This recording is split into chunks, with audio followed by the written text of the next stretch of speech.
Details చూసినట్టయితే ఎగువన కురుస్తున్న వర్షాలతో గోదావరి జలకళ సంతరించుకుంది. ఆగకుండా కురుస్తున్న వర్షాలతో భద్రాచలం వద్ద గోదావరికి వరద ఉధృతి పెరిగింది. ప్రస్తుతం గోదావరి నీటి మట్టం 55.60 అడుగులు చేరగా అధికారులు మూడో ప్రమాద హెచ్చరిక జారీ చేశారు. గోదావరిలో వరద ప్రవాహం క్రమంగా పెరుగుతూనే ఉంది. 15,60,000 క్యూసెక్లకు పైగా వరద ప్రవహిస్తోంది. చెర్ల, దుమ్ముగూడెం, భద్రాచలం మార్గాల్లో పలుచోట్ల వరద నీరు రోడ్లపైకి చేరింది. దీంతో భద్రాచలానికి రాకపోకలు బంద్ అయ్యాయి. అటు తెలంగాణ, ఛత్తీస్గఢ్ మధ్య కూడా రాకపోకలు నిలిచిపోయాయి. మరోవైపు లోతట్టు ప్రాంత ప్రజలను అప్రమత్తంగా ఉండాలని అధికారులు సూచించారు.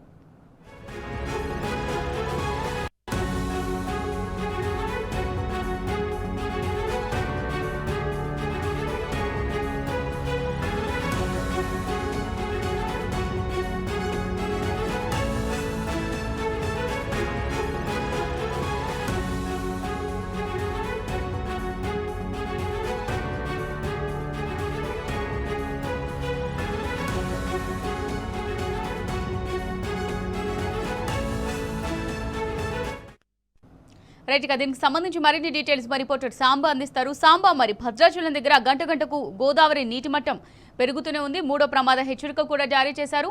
మరోవైపు లోతట్టు ప్రాంత ప్రజలను అప్రమత్తంగా ఉండాలని అధికారులు సూచించారు. మరి దీనికి సంబంధించి డీటెయిల్స్ ఏ విధంగా ఉన్నాయి?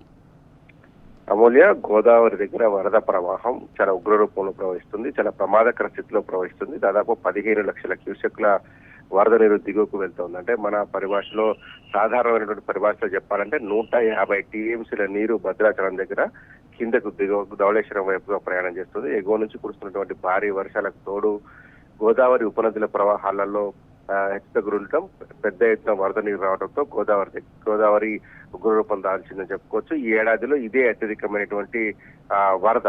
గత జూలై 2వ వారంలో 10-15 అడుగులు వచ్చినటువంటి గోదావరి ఆ తర్వాత తగ్గిపోయింది. మళ్ళీ ఇప్పుడు ఉగ్రరూపం దాల్చి మూడవ ప్రమాద హెచ్చరికను క్రాస్ చేసి దాదాపు ఇప్పుడు లేటెస్ట్ అప్డేట్ ఏంటంటే దాదాపు 56 అడుగులకు చేరువలో ఉంది.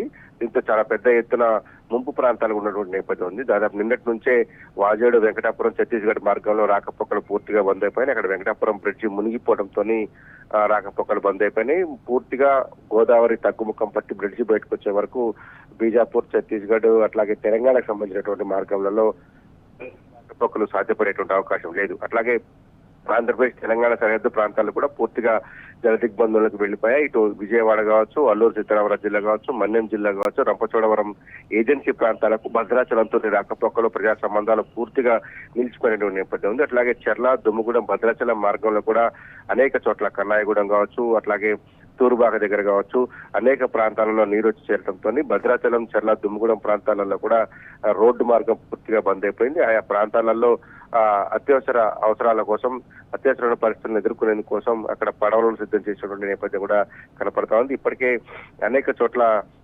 వరద భద్రాచలం చుట్టుపక్కల ఉన్నటువంటి అనేక ప్రాంతాలు, అయ్యప్ప కాలనీ కావచ్చు, ఏఎంసీ కాలనీ కావచ్చు, దాంతో పాటే సుభాష్ కాలనీ కావచ్చు, సిఆర్పిఎఫ్ క్యాంపు, దాంతో పాటు రెవెన్యూ కాలనీలో కూడా పెద్ద ఎత్తున వరద నీరు వచ్చి చేరుతా ఉన్నటువంటి నేపథ్యం ఉంది. ఇటు సారపాక వైపు బోర్గంపాడు మండలంలో ఉన్నటువంటి సారపాక, బసప్ప కాలనీ కూడా పూర్తిగా జలదిగ్బంధంలోకి వెళ్లిపోయినటువంటి నేపథ్యం ఉంది.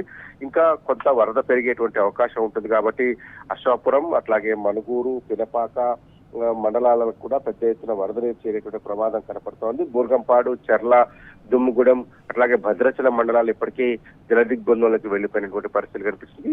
ఇప్పటికి లోతట్టు ప్రాంతాల ప్రజలను సురక్షితమైన ప్రాంతాలకు తరలి వెళ్లాలని చెప్పినటువంటి అధికారులు కొన్ని చోట్ల సమన్వయ లోపం కనిపించింది. ఇప్పుడు బసప్ప కాలనీలో ఉన్నటువంటి ప్రజానికం 2 అడుగుల నీళ్లు వచ్చినట్టుగా చెప్తున్నారు. ఇంకా పెరిగేటువంటి అవకాశం ఉంటుంది. ఎగువ నుంచి వస్తున్నటువంటి వరద ఏమాత్రం తగ్గడం లేదు. ఇంకా 9 గంటల అప్డేట్ చూస్తే 56 అడుగులకు చెరువులో ఉన్నట్టుగా అధికారులు చెప్తున్నారు. ఇదే వరద ప్రవాహం కొనసాగి మరొక 2 నుంచి 3 అడుగుల దాకా వెళ్తుందని కూడా సిడబ్ల్యూసీ అధికారులు అంచనా వేస్తున్న నేపథ్యం ఉన్నది.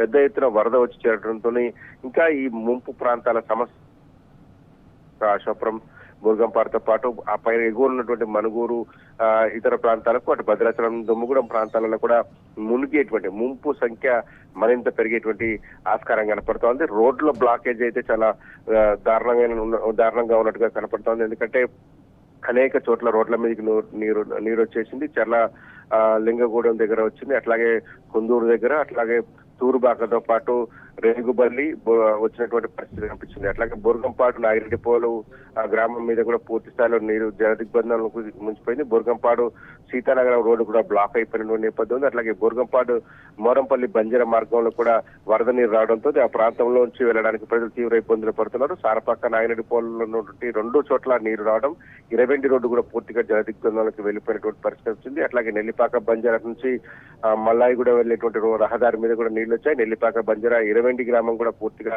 నీటిలో మునిగిపోయినటువంటి కనపడతా ఉంది.